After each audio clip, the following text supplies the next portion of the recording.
With our grinders dialed in, let's take a look now at brewing coffee beverages on both of these machines. Now, both models have a dedicated button for espresso and espresso lungo. And as far as the programming goes, it's going to be the same process for both of them. Now, we saw in the menu that we can set our temperature and pre-infusion on the Velasca Prestige, but we can also make some changes to the coffee strength, meaning how much ground coffee is being used per shot. I'll cover that, as well as the press and hold programming to get your volume set to your cups, how to make a ×2 beverage, and how to use that bypass doser to use pre-ground or decaf coffee if you have guests who happen to want that. So, let's get brewing. So to start with the menu on our Velasca, we have the espresso. Now, before we brew that, however, let's take a look at how we would program our universal strength setting. Gaggia uses the term aroma strength to indicate the amount of coffee being ground for each shot that you brew. Now, this button corresponds with the number of filled-in beans on the right side of the screen. Right now we're at 3, and as you continue to press this button, you'll see those bean icons fill in. This is a universal setting that will affect both drinks that you're brewing with. So, if you wanted to make, say, a lighter lungo, for instance, you would want to adjust to a different setting before brewing. Now, what happens when you go over the edge from 5? Well, that's how you get to your scoop icon, and that's how we're going to use the bypass doser. But for now, I want to show you just how simple it is to brew an espresso on our Gaggia Velasca. Let's go up to strength 5 because I'd have it no other way, and simply press and brew.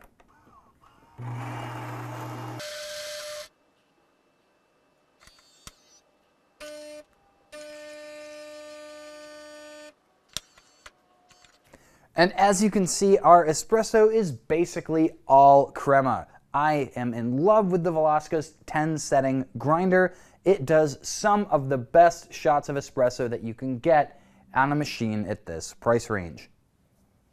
That's our espresso. So let's take a look though at the espresso lungo button. Now, I'm not just going to be pressing this, I'm going to be pressing and holding this. That's how you access the machine's memo function. And what that does is it's smart enough to remember, hey, how much liquid did I dispense for that? And this is how you program the total volume of your drinks. Now, if I was really going to drink this coffee, and maybe I will off screen, I would rather have this at more of a mild medium setting. Then I'll go ahead and press and hold the espresso lungo button. We'll have an icon appear on the screen letting us know that the machine is ready to save our setting. Then at any point during the brewing process, we simply press the aroma strength or confirmation button again to let the machine know that we've reached our desired volume. All right, let's take a look.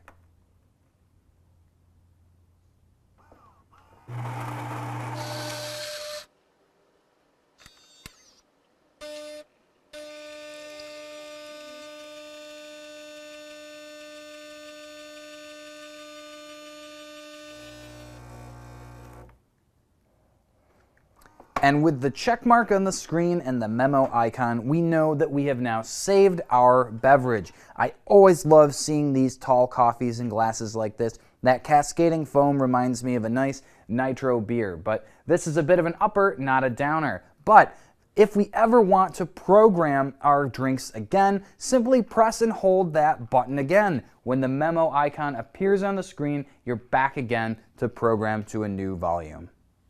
Now that we've covered programming, let's take a look at a bit of a secret menu item. Now, it's not too much of a secret, but most Gaggia super automatic espresso machines can double up on your beverage simply by pressing the button twice. Now, the unique thing about Gaggia's machines is that they don't simply double the volume of liquid, but they'll actually perform 2 grind and brew cycles. Now, what that means is that if you've got a guest, say, who wants to have the same drink as you can press that button twice and repeat them one after the other. But the other great advantage is, say if you were making your lungo, for instance, and you wanted that volume, but you wanted twice as much actual ground coffee.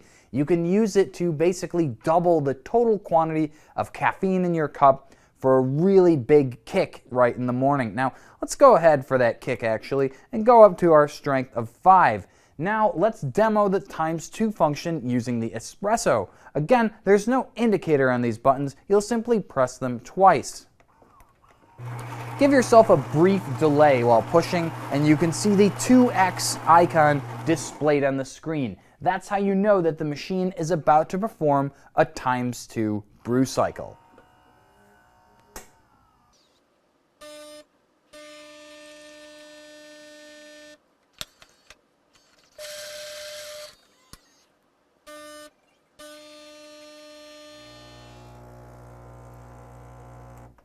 Now, you may have noticed that I was getting a little close to the danger zone on that one. But the great thing is with these machines that if at any point during the brewing process you would like to stop, simply press the aroma strength button and it will terminate the brew process where you are. That way, if you're getting a little too close for comfort as far as your total drink volume goes, you can simply stop the process before making a mess. Now, I'm going to have one of these espressos.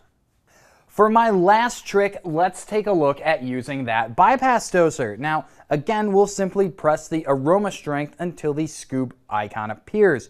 So there is a little bit of doing when it comes to using the bypass doser correctly. Now, it's good to make sure that you have good pre-ground coffee that is suitable for espresso. So not just anything will do. You want to make sure that when you buy something, the package specifically indicates that it can be used for espresso. Now, what you need to do then is use the included scoop and take a heaping scoop first.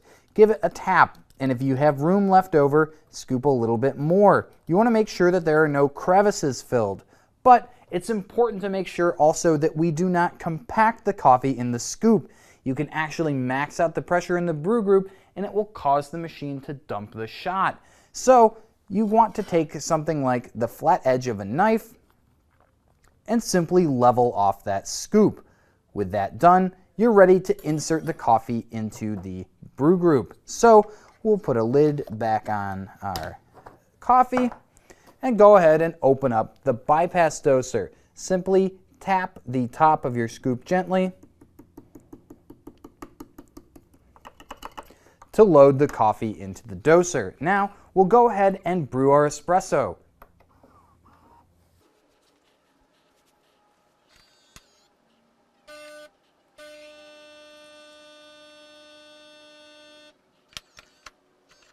And as you can see, you can produce a crema-rich shot of espresso even using pre-ground coffee. Now, this is a terrific option if you've got guests who'd prefer decaf and you've got caffeinated beans in the hopper.